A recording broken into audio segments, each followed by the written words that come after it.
somehow in our minds structuring the way we perceive things. And so, of course, psychology continues to march to try to figure out how that works. But at this point, with Kant, we can't know the thing in itself. We can't get outside of the phenomena that we're experiencing. Neither can we understand the self that's behind all of these experiences, because it's outside of phenomena. It's the reason we have the experiences, but it's not something we can see. You can't see yourself. You can't step somehow into the world and look behind the curtain to find out what kind of a thing is it that's having these experiences for Kant. And of course, the other one is God, the idea that God must be there. That's Kant's ontological argument, basically. That we couldn't have morality if there wasn't a God. Without God, everything is possible, or you could do anything you want without God, basically. In fact, if you were here and went up to APU years ago, before they remodeled the first building on the left, the Carl Gottstein building, I forget if that's the Carl Gottstein. But in any case, the wall had a big blue field, and on that big blue field was artwork that showed the stars, the universe, and at the same time an expression by Kant that said that the two things that amaze me are the moral law within and the structure of the universe without, something like that. It's a real Kantian quote in English. By the way, Joseph Princiota was the one that put that artwork on that wall, for those of you who know Joseph. He's the same one who did the whale downtown and some other really impressive, good friend of mine. But in any case, it frustrated people to no end that Kant said there are things we can't know. The thing in itself, we can't know that. The self, we can't know that. God, we can't actually know God. Fichte comes along and argues that everything is the self. The Ich. The Ich, the I, right? So he's very egocentric.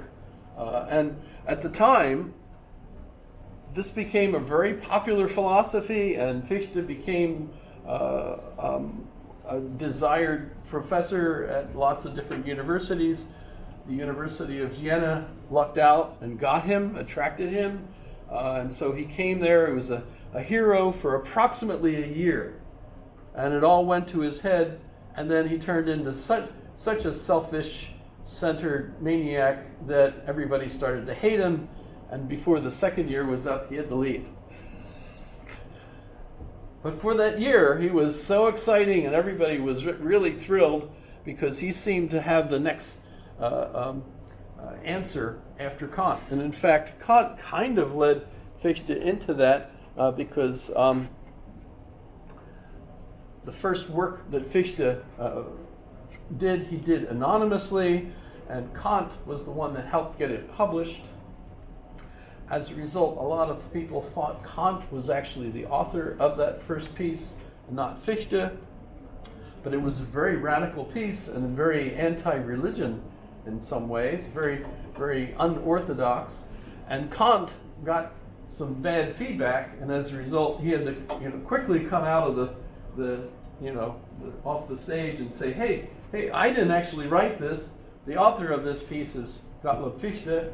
And everybody went, oh, so Fichte is the one that, well, let's go read Fichte. And that, of course, actually pissed Kant off, because now he wasn't the star anymore. Everybody was going to Fichte. Personal, interesting issues, right? But so, yes, Fichte for at least a year was like the hit, and everybody wanted to read and figure out how he focused totally on the self. The self is the answer to all the questions. Doesn't really work very well, but as a result of the focus there, he did lead Schelling. Schelling especially came as a Fichtean, and you end up with the difference between the Fichtean and Schelling philosophy. See if I typed enough.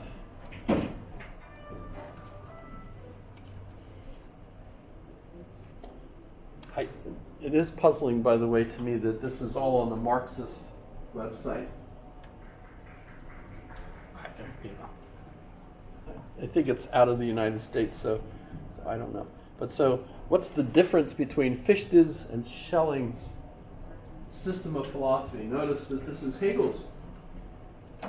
And Schelling was very happy with this because Schelling comes across as the successor to Fichte in Hegel's description. Yay, Schelling, they're good friends. And Schelling's difference with Fichte is that it's not just the self. It's not just my ego, my ich. It's nature. That feels almost, if you remember Spinoza, that feels almost like Spinoza. And by the way, Schelling today is really very popular among a lot of people studying philosophy because of the association with nature, the concern we have, of course, with nature, especially since nature seems to be in serious trouble because of us, and how can we live better with nature?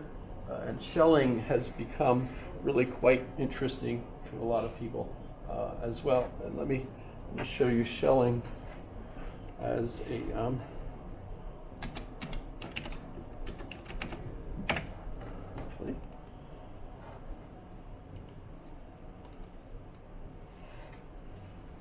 Schelling. It's kind of interesting too because Schelling lived much longer than Hegel. He was younger by 5 years, but at the same time, Hegel dies at 61 because of the plague or cholera, or maybe he just had too much coffee. They argue over what killed Hegel. He liked coffee. In fact, from his writings, you could see the particular German brand of coffee that he liked, and I believe they actually still have that brand. It's not like the German version of Maxwell House, but pretty close, I guess. In any case, when Hegel died, Hegel at the time had become the leading professor in Germany in Berlin, the University of Berlin, and when he died, it was a couple of years before he was finally replaced, but the professor that replaced him was Schelling. So Schelling becomes the main professor for Germany. It's not really Germany yet; it's still the Prussian area. Germany hadn't united yet. Neither did Italy. So you can't just think of them that way. But in any case. So Schelling pushes his nature philosophy, which he called existence philosophy. Notice it's Naturphilosophy, but it's also known as existence philosophy. It's also noticed as romantic. And when we think of existence philosophy, I do think very closely of existentialism. Existentialism is essentially just existence philosophy, really, because you're focused on existence, and existence for an existentialist, as we'll see when we talk about those responding really to this, and that'll be Kierkegaard. When we talk about Kierkegaard, we'll also talk about Jean-Paul Sartre, but there's a plethora of existentialists, and they haven't really completely gone away. They've become, today we would call them postmodernists, which is the new way of talking about them. in any case, keep Schelling in mind. When we get back to Hegel, Hegel is going to write his next book, his major work, and if you study him in the United States, which I did, you focus on the book, The Phenomenology of Spirit, or the Phenomenology of Mind. In German, it's Der Phänomenologie des Geists, which Geist means in German spirit or ghost. Notice the connection between English ghost and German Geist, very close. But in German, Geist can be mind as well as spirit. So if someone thinks you're going crazy, they might say to you, "Hast du von alle guten Geistern verlassen?" Have you lost your mind? Right? What they might say. Guten Geistern. You're no longer thinking like a sane person. No more Guten Geistern. Right?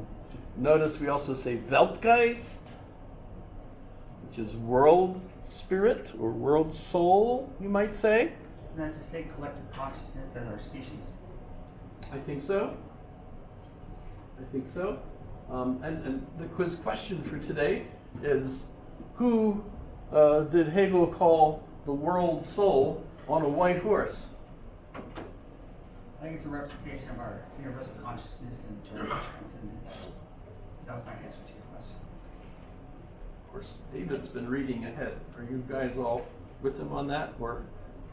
No, I just finished doing your question. Ah, okay.